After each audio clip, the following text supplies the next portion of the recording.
Ang ganda! Ang ganda! Ito naman kung merong sun, there's also a moon. Ang ganda! As in, wow. Galing. Wala akong masabi, guys. Uwi na tayo.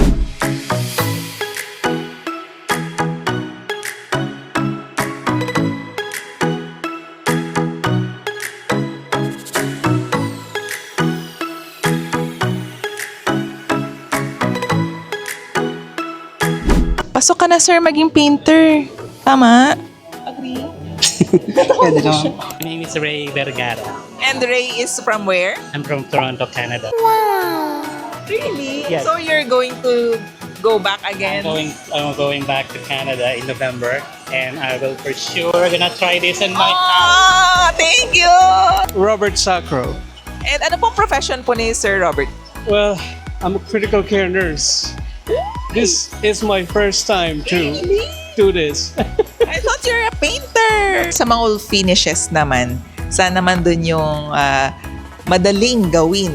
Halos karamihan Lahat naman ba? No, Diba? parang magiging architect ka na nang hindi ka naman architect dahil doon sa easy work. Exactly! How did you know about this workshop? I was looking for workshops and actually I think you guys advertised maybe and I said I have to go. Nakita ko lang page nyo. So ako naman is isang contractor, nag-start pa lang. I want to explore ba, mag-expand ako ng other ideas. Nakita ko yung mga design nyo, maraming mga choices. Advantage din sa amin yun. Mabas ka sa feeds ko sa Facebook, Oh, thank you! and I've been looking around. I know the finish. I'm familiar with it back in Canada. Ang tawag namin is limestone finish. Okay. Pero pagdating dito, Venetian pala ang tawag. So, sa amin sa Bata, nag-start akong mag-ask around. Walang alam kung paano gawin ito. Exactly, because it is new. Yes, so when your feed comes to my Facebook page, Asante ko naman! I took the advantage to sign up right away and make sure I'm here today. I was bored when I was scrolling on my Facebook. Bored lang si sir. So, I saw yung mga PU products nyo. And then, I got interested kasi I wanted to redecorate my bedroom and my bathroom. That's why I got tempted to try it. Are you painter, architect, or? No, I used to own my construction business back in the US. Have you been using this product, or this is new to you? We use different products. I was very curious actually how it looks like here, you know. There's different brands, of course, you know, different products and a little bit different applications. I think you guys have more than I can find in the US. Yeah. I'm really happy that I came here. Oh, thank you. I'm surprised you guys have so much stuff here. I couldn't believe when I got here. I'm like, wow, it's too much. I don't know which one to pick now. Yes. So, kamusta po yung experience po natin sa workshop? Punong-puno ng knowledge na natutunan dito. Maganda kasi very hands-on, then mixed with the technical knowledge kayo na sa presentations. Galing. Okay. Ganda ng workshop. Nagkaroon ng mga bagong learnings kasi bago pa ako dito sa ganito. More on sa structural.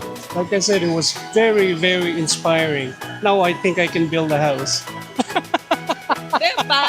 Ganon ka-confident si sir. I think if you put your mind into something, you can do magic with it. So, sa mga products po, ano po yung nagustuhan nila? This is my favorite. Yeah, I love it too. Yeah. My very first time, no experience. Very easy. Highly diba? recommended. This type of finish, the possibility is endless. You can do anything. Your heart desire, your creativity will flourish. Yung micro cement, Yes. madali siya. Unlike sa tiles, marami pang gagawin. Yeah, yes. It looks like granite. I really thought it's very complicated to do something like that, but it's not. It's not. I like the Venetian, and I love that floor resin. Ako isa sa yung mga textured, super different texture. Tsaka madali lang siyang i-apply. I'm an honor to invite everybody, lalo na mga followers ni ate. It's worth it. It's worth the price. Ang sarap ng food and everybody's friendly. Marami tayong matutunan dito, lalo na yung baguhan pa lang. to my chapter mates and fellow Dilimaners. So if they will invite us again dito sa third space, let's all go again. And super ganda ng workshop nila. Ang dami nating natutunan talaga. Kahit architect na tayo, ang dami nating natutunan. And wanting to renovate your own house and practice doing it by yourself rather than paying somebody else. Yeah. This is very simple and it was very, very entertaining. So it's not a waste of your time, I promise. I thank you. Very well said. Thank you.